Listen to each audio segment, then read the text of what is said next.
What's up, everyone? It's David. Welcome back to Gem Mint MTG, where we talk about all things related to graded Magic the Gathering cards. Today, we are going to be taking a look at the sale that occurred for a BGS 9.5 quad City in a Bottle from Arabian Nights that sold for $4,200 on eBay last night.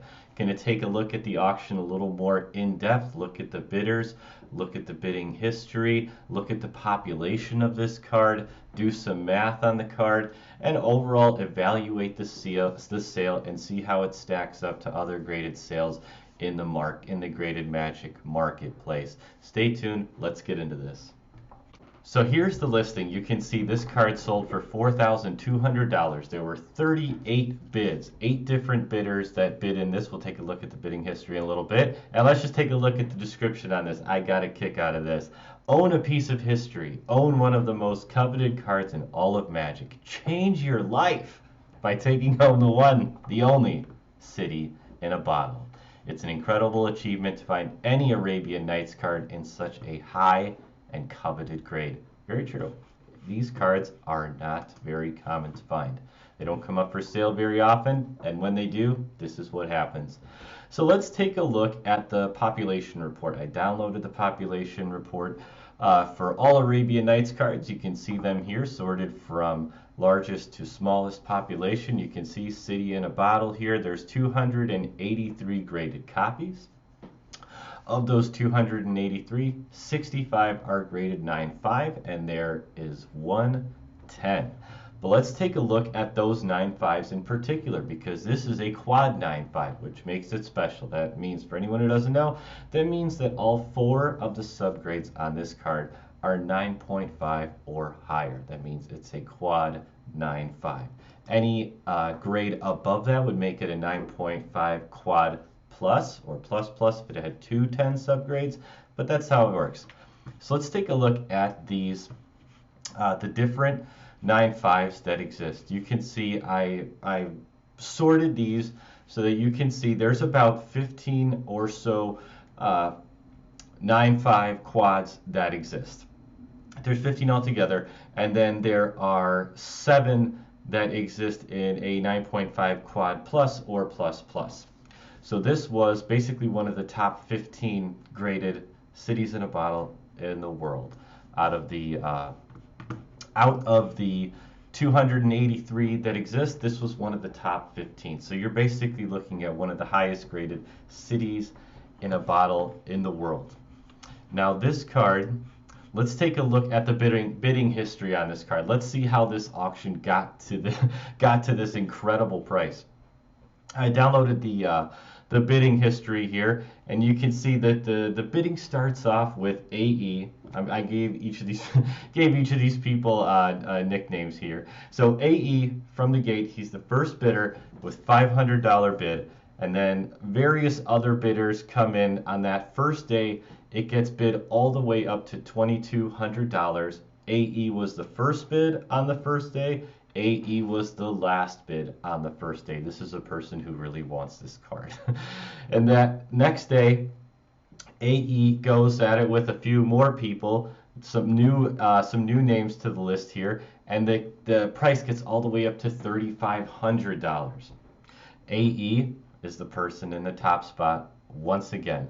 But then you have 5 days of silence from the 13th to the 18th. There's no action on the card. AE is in the lead. AE wants this. He thinks he's got it in the bag at $3,500. And, you know, things change. Things change. So you can see AE has been in the lead this whole time. 1-1 comes back with $3,600. AE comes back right away, bumps it all the way up to $3,800. AE's probably thinking, all right, there was one other person who was going to be getting into this auction at higher than me. I'm going above, I'm going beyond, I'm going up to $3,800. Then, out of nowhere, in the very end, the last hours of the auction, a new challenger appears. Geo comes in, says $3,800, I'll go $3,900. AE comes back, no, $4,000. I'm going $4,000 on this City in a Bottle. And then at the very end, this new bidder, Geo, comes in, says step aside, $4,200. AE, the first bidder, the one who always got it to new highs, throws in the towel, or maybe doesn't, maybe isn't there for the ending of the auction. But in the end, AE fought very hard for this card, but it was Geo who ended up winning the bid with $4,200. Absolutely incredible. So that price, let's take a look at that price and do a little math.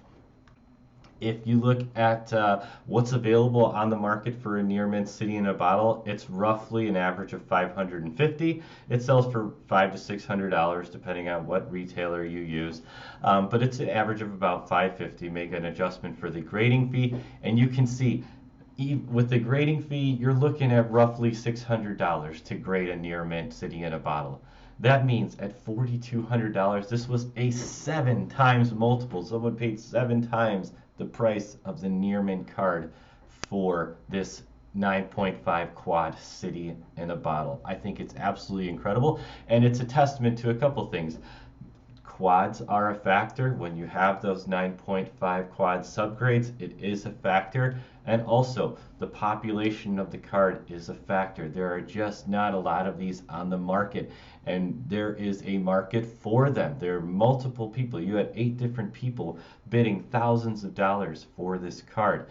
And when you have a rare card like this in an extremely high grade on a low population card, this is what happens. It is a factor. It influences the price premium for these cards tremendously. I would say this is one of the highest multiples I've ever seen on a 9.5 card. It really stands out, and to me it shows that when you have a low population iconic reserve list card, sometimes the sky's the limit.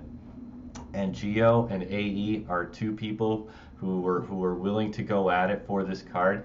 In the end, Geo ended up getting it for $4,200. Whether that was a good price, that's for you to decide. Personally, I think that there is a good market for these. If Geo ever wanted to sell this card, there's a lot of people who are interested in it, who are willing to pay thousands and thousands of dollars for it. I don't see that changing anytime soon. I think the premiums on these cards are probably going to go up because there's not a lot available. They don't come to the market that often. I mean, I looked back, it's hard to even find a 9.5 available for sale, let alone a quad. So I thought this was a really interesting sale. I hope that you liked the insight and the data behind the analysis that we did. If you did, please consider subscribing to the channel. I am trying to grow this channel on YouTube because there's not a lot of people talking about graded cards on a regular basis, and I'd like to change it, and I'd like for you to be a part of it. So if you enjoy this type of analysis and this type of look into the graded Magic marketplace, hit that subscribe button and join in the fun. That's the video for today. Hope you enjoyed it. Till next time, I'll see you around.